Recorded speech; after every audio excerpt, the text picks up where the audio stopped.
Este día se encuentra con nosotros, como mencioné hace un momento, el doctor Daniel San Juan Horta, y el día de hoy nos viene a presentar el tema epilepsia en el embarazo. Los dejo directamente con el doctor para que inicie con esta conferencia y les recuerdo a ustedes que estamos transmitiendo completamente en vivo desde el auditorio del Hospital Infantil de México Federico Gómez. Bienvenido, doctor. Buenos días a todos. Quiero agradecer de manera inicial al Hospital Infantil de México Federico Gómez, que es la sede del CEMESATEL, y a nombre del Instituto Nacional de Neurología y Neurocirugía Manuel Velasco Suárez aquí en la Ciudad de México, agradecer por todos estos esfuerzos que se hacen en pro de la educación en materia de salud y especialmente en la difusión de las enfermedades neurológicas y dentro de las más relevantes como la del día de hoy que vamos a discutir, que es la de epilepsia en el embarazo. Entonces, vamos a comenzar mencionando algunos de los aspectos generales que tienen que ver con este tema y de manera global vamos a abordar algunos de los aspectos que están relacionados con la teratogénesis y los resultados perinatales en el manejo de la mujer embarazada con epilepsia, también las complicaciones obstétricas y los cambios en la frecuencia de crisis durante el embarazo que estos pacientes pueden tener, y el manejo de la mujer embarazada y la situación en relación a las vitaminas como vitamina K, ácido fólico, y niveles sanguíneos y el efecto de la lactancia. Uno de los aspectos importantes a comentar es el estado actual de la epilepsia. Este es uno de los desórdenes neurológicos más comunes del sistema nervioso y afecta alrededor de 50 millones de personas alrededor del mundo. Y esto pues constituye el 1% del gasto global por enfermedad neurológica en todo el mundo. El 80% de todo este gasto se encuentra en países en vías de desarrollo, de los cuales alrededor del 80-90% de ellos no reciben un tratamiento adecuado. Entonces ese ya es un reto. En este mapa proporcionado por la Organización Mundial de la Salud se observa que hasta casi 10 millones de personas en América están afectados con esta enfermedad, de tal manera que se estima que el 50% de todos estos casos se inician en la adolescencia y que cada 4 minutos al menos en los Estados Unidos es diagnosticado un paciente con epilepsia. A pesar de todo esto, hasta el 30% de todos los pacientes con la medicación actual resultan ser resistentes a los mismos. En relación al estado actual de la epilepsia y el embarazo, pues se sabe que al menos basado en la epidemiología de los Estados Unidos, alrededor de 500,000 mujeres con epilepsia están en edad reproductiva y por lo tanto pues están en riesgo. Considerando la epidemiología de México, diríamos que la mitad de esta cifra es la que correspondería a nuestro país. Se estima que entonces alrededor de cada 5 niños por cada 1000 nacerán de una madre que tiene epilepsia o es portadora en el pasado de epilepsia. Lo que vamos a mencionar el día de hoy tiene que ver con el manejo de los lineamientos internacionales. Vamos a enfocarnos básicamente a tratar de responder algunas de las preguntas que la Academia de Neurología y la American Epilepsy Society han establecido a través de estos 3 documentos que fueron publicados inicialmente en el año 2009 y que hablan sobre esos 3 objetivos que ya habíamos comentado al inicio, como la alimentación, los efectos de la epilepsia sobre el embarazo y viceversa. Vamos a empezar con el razonamiento de por qué estos puntos. Primero, porque existe una necesidad percibida de analizar la evidencia, dado que estos medicamentos han sido prescritos desde el año 1998 a mujeres con embarazo, y de que se debe mantener un control adecuado de las crisis durante el embarazo, como lo es antes del embarazo o después. Otro punto que resulta no explorado antes de esta evidencia es de que no se sabe el valor de la incidencia o el número de casos que existen con pobres resultados obstétricos de mujeres que tienen epilepsia y que dan a luz. Entonces, con esto pues tenemos este algoritmo de procesos para el cual se llevan a cabo estos lineamientos que tienen que ver con la elaboración de una pregunta, la evidencia, las conclusiones y las recomendaciones. Entonces, la elaboración de estas preguntas clínicas tienen estos principios. Primero, el primer paso es desarrollar y formular claramente una pregunta. Después, que la pregunta aborda un área de controversia, confusión o variación en la práctica clínica.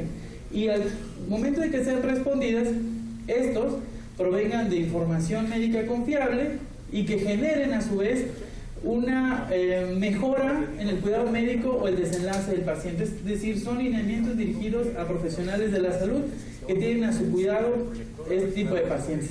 Esta es la metodología de cómo se realiza la búsqueda de la literatura internacional, a través del cual se hicieron los lineamientos, y podemos clasificar los estudios de acuerdo a la American Academy of Neurology en estas 4 categorías, y para ello utilizamos los 5 sistemas de clasificación que son bien conocidos por esta academia en materia terapéutica, diagnóstica, de pronóstico, detección y etiología. Vamos a ver que estos sistemas básicamente le dan una letra, a la evidencia, si está bien establecida, si es probable, si es posible, o si simplemente hay datos inadecuados o conflictivos. Esta es la nomenclatura que utilizaremos para responder las preguntas que vienen a continuación. Entonces, con todo esto, no pretendo que se lea todo, sino simplemente decir que los factores de riesgo que tengan la categoría A es que es altamente probable que suceda el hecho. Y también, nada más que solamente es a nivel de probabilidad baja, ¿no? En el siguiente es la letra C, para la evidencia de lo posible, y aquí pueden ver la descripción de cada uno, y aquí es donde no existe ninguna relación causal entre lo que se piensa y lo que en realidad es.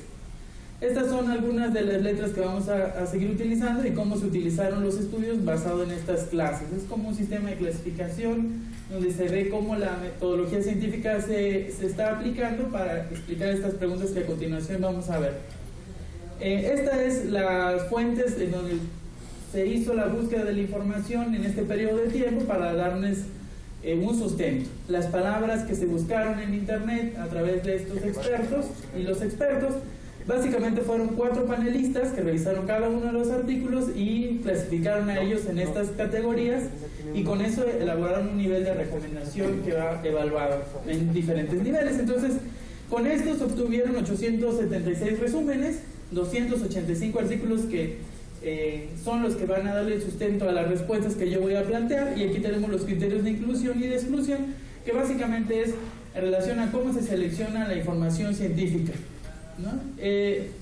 La primera pregunta que vamos a abordar es esta: ¿las mujeres con epilepsia tienen un incremento de riesgo de complicaciones relacionadas con el embarazo? Esa es la primera pregunta clínica. Para tratar de responder esto, el análisis es de que, basado en la evidencia que existe en estos estudios, es probable que las mujeres con un embarazo, es ME, tomando los antiepilépticos, no tengan un incremento sustancial de riesgo de tener cesáreas. Y en base a un estudio clase 3, es posible que exista un mayor o moderado incremento del riesgo de nacer por cesárea. El otro es de que existe evidencia insuficiente para apoyar o rechazar el hecho de que las mujeres tengan un mayor riesgo de desarrollar preeclampsia, que es una de las complicaciones en el embarazo. Única, por cierto, que sucede en el embarazo. Y tampoco existe evidencia suficiente para apoyar el desarrollo de hipertensión inducida en el embarazo en estas mujeres con epilepsia. Entonces ya llevamos aquí 3 conclusiones. El otro punto tiene que ver con que es probable que las mujeres con epilepsia, tomando estos antiepilépticos, no tengan un incremento moderado del riesgo de tener contracciones prematuras, un nacimiento antes de tiempo, ni tampoco que el trabajo de parto se acelere en el momento que está sucediendo. Entonces, sin embargo, para las mujeres que sí son epilépticas y que fuman, esto sí es cierto, o sea, sí existe un incremento comparado con las mujeres sin epilepsia que no fuman. Entonces, basado en esta evidencia, es probable que las mujeres epilépticas tomando los medicamentos no tengan un incremento sustancial, esa es otra, del riesgo de complicaciones hemorrágicas tardías relacionadas al embarazo, sobre todo en esto de la amenaza de parto pretérmino, eso es lo que se refiere. Entonces, de esta manera, también se analizó y fue insuficiente la información para sustentar que también exista un mayor riesgo de abortos espontáneos en estas mujeres. Las recomendaciones prácticas para los médicos es de que existe un probable incremento del riesgo, aunque no sustancial, es decir, 2 veces mayor de lo esperado, de que ocurra una cesárea para estas mujeres. Y esto pues también se ve aquí como 1.5 veces más a nivel de la categoría de posible. Y existe un probable incremento también no sustancial de riesgo de una hemorragia tardía en mujeres que toman antiepilépticos de manera regular. También es probable que exista un incremento de riesgo, aunque este sea leve, de desarrollar las contracciones prematuras o el parto pretérmino. Sin embargo, lo que sí queda muy claro es que esto es muy cierto de que existe un posible incremento sustancial de riesgo de contracciones prematuras o parto pretérmino en las mujeres que fuman. O sea que fumar es un factor de riesgo muy importante para estas eventualidades, mientras que no podemos rechazar que existan estas complicaciones, o sea, que exista mayor riesgo de tener preeclampsia, mayor riesgo de hipertensión o de abortos espontáneos. Pregunta número 2. ¿Las mujeres con epilepsia tienen un incremento de riesgo de complicaciones relacionadas con la epilepsia durante el embarazo? Es decir, ahora estamos al revés. La epilepsia, ¿cómo se ve afectada la epilepsia en relación al hecho de estar embarazada la mujer?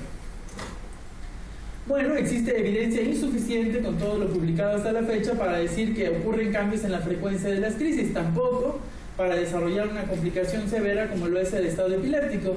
Sin embargo, 2 estudios clase 2 demostraron que si una paciente está al menos durante 9 meses o 1 año antes del embarazo bien controlada, o sea, libre de crisis convulsivas, tendrá la posibilidad del 84 al 92% de también mantenerse en ese estado durante el embarazo.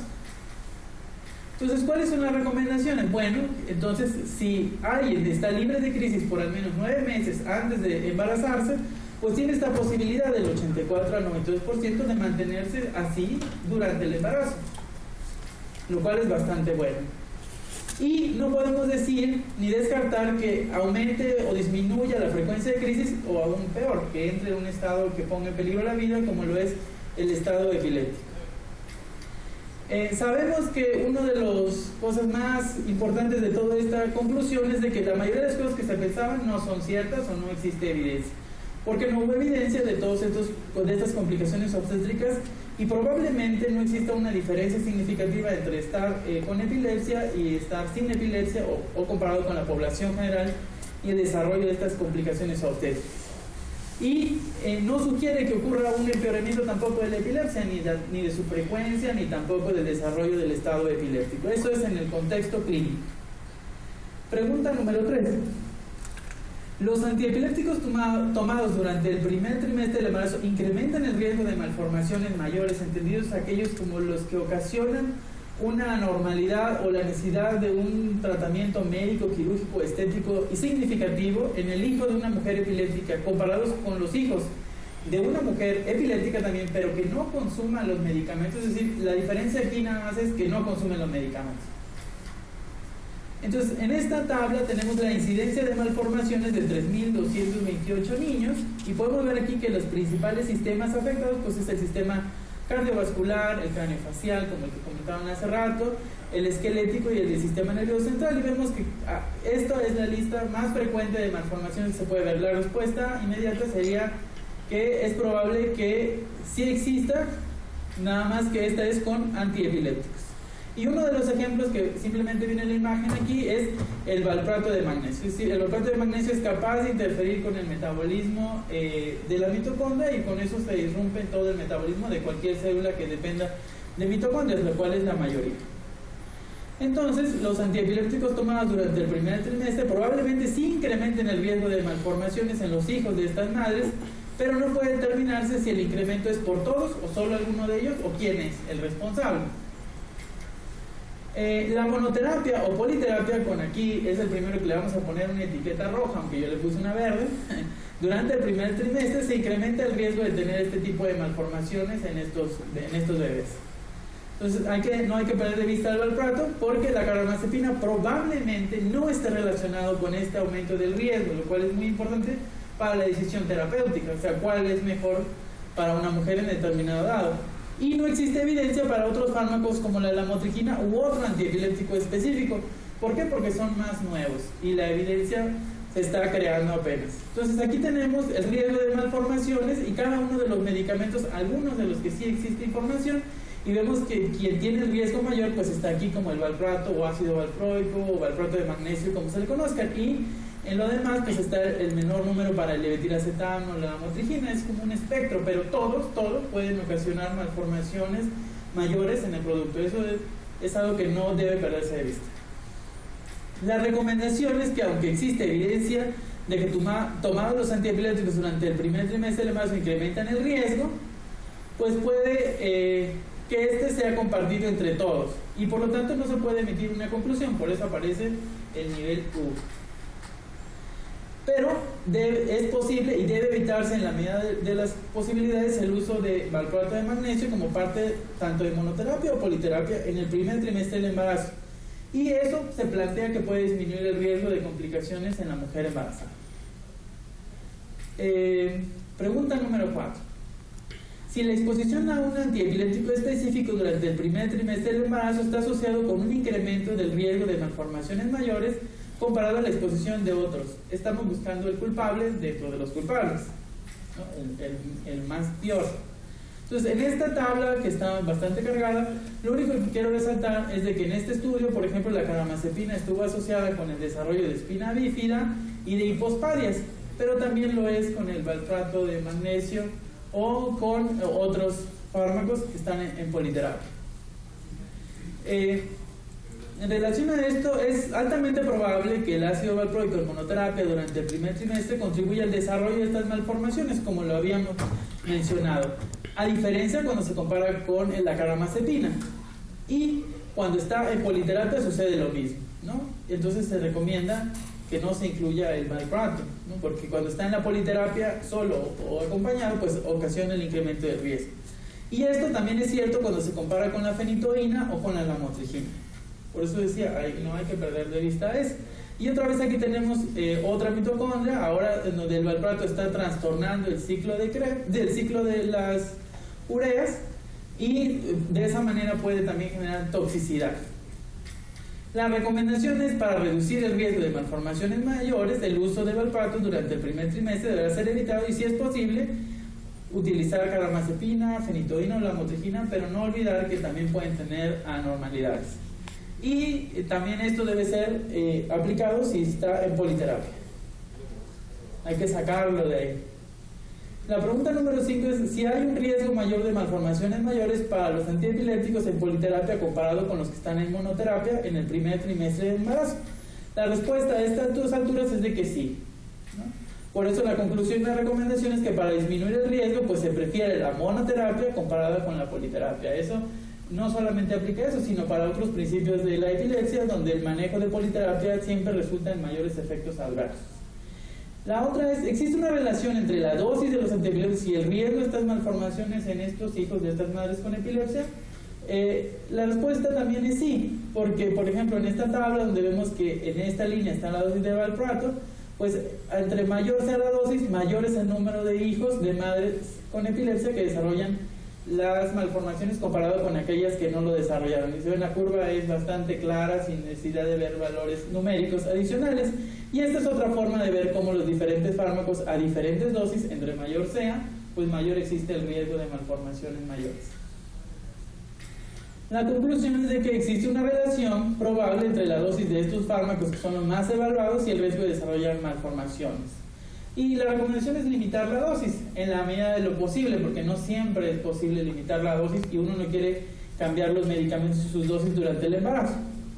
Ahora, ¿existen malformaciones que son específicas a fármacos particulares? La respuesta, la vamos a ver en la siguiente, es sí.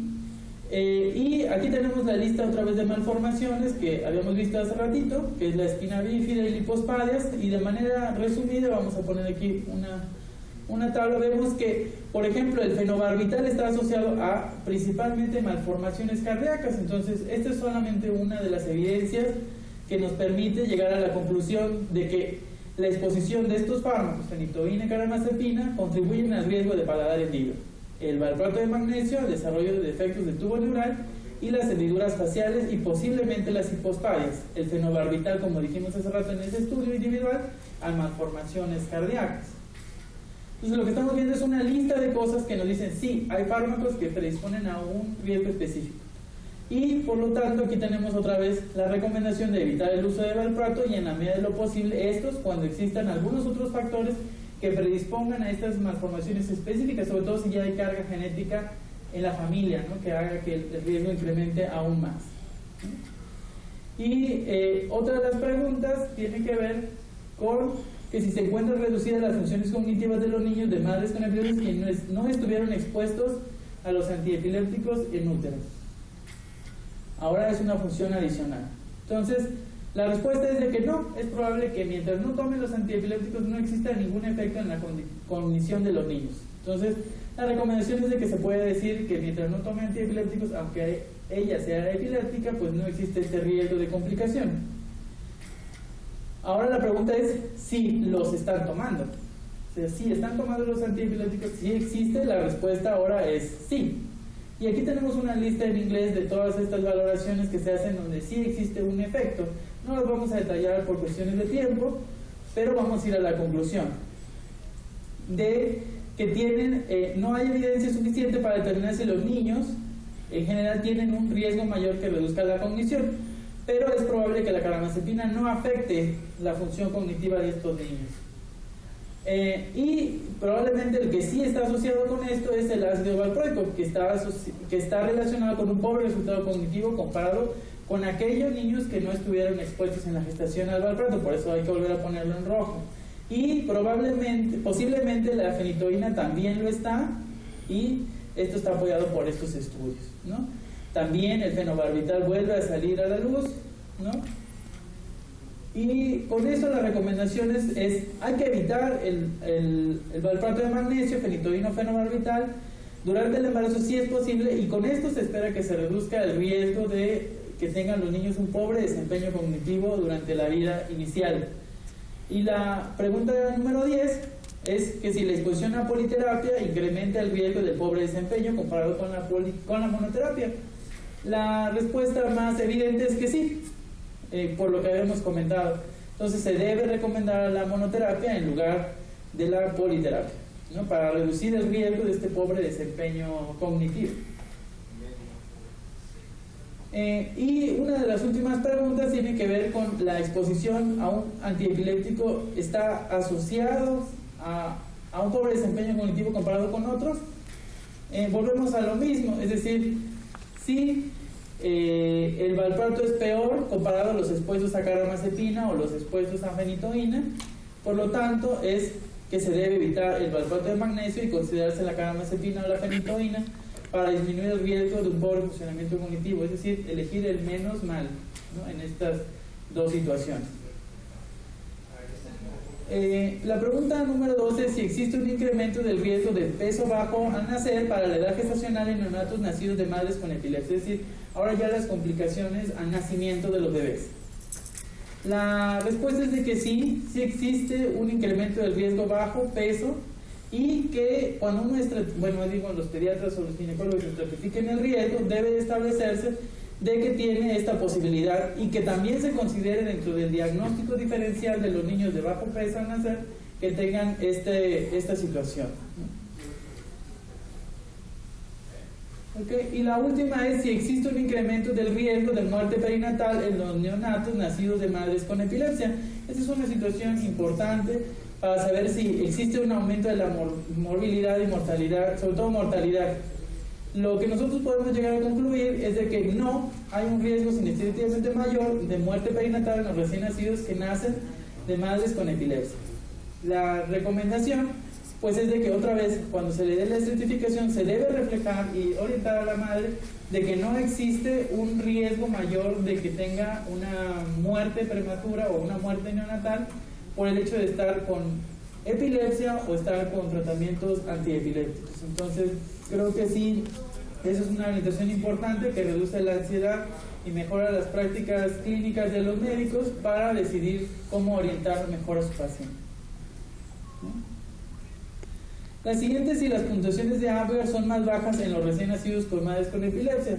La respuesta sería que sí existe, y que ellos tienen un mayor riesgo de desarrollar al minuto un valor menor de 7, y que siempre se debe considerar que si uno de los hijos nace y al minuto recibe una calificación de 7, es probable que tenga que ver con el hecho de estar bajo los antiepilépticos. Recuerden que los antiepilépticos son medicamentos que suprimen el sistema nervioso, pero también otras funciones que dependen del sistema nervioso, por eso se puede observar esta anormalidad. Entonces, a estas alturas, lo que he tratado de comunicarles es de que existen una serie de puntos importantes que deben ser considerados en el manejo de una mujer con epilepsia y de manera relevante darle una orientación a la paciente en la consulta externa. En otra ocasión es probable que podamos platicar acerca de las otras condiciones o situaciones que siempre existen en estas mujeres con embarazo y epilepsia y en situaciones críticas como la eclampsia o las complicaciones neurológicas asociadas al embarazo. Entonces, nuevamente quiero agradecer al Hospital Infantil de México Federico Gómez su invitación y en especial al CEMESATEL por este espacio en realidad para educación en la salud en materia de enfermedades neurológicas que a veces resultan ser complicadas para los cuidadores primarios o para aquellos que ya tienen algo de experiencia pero que aún así resulta ser un reto en materia de cuidado y calidad a la atención de salud a las mujeres con embarazo. Entonces, por esa razón quiero agradecerlos.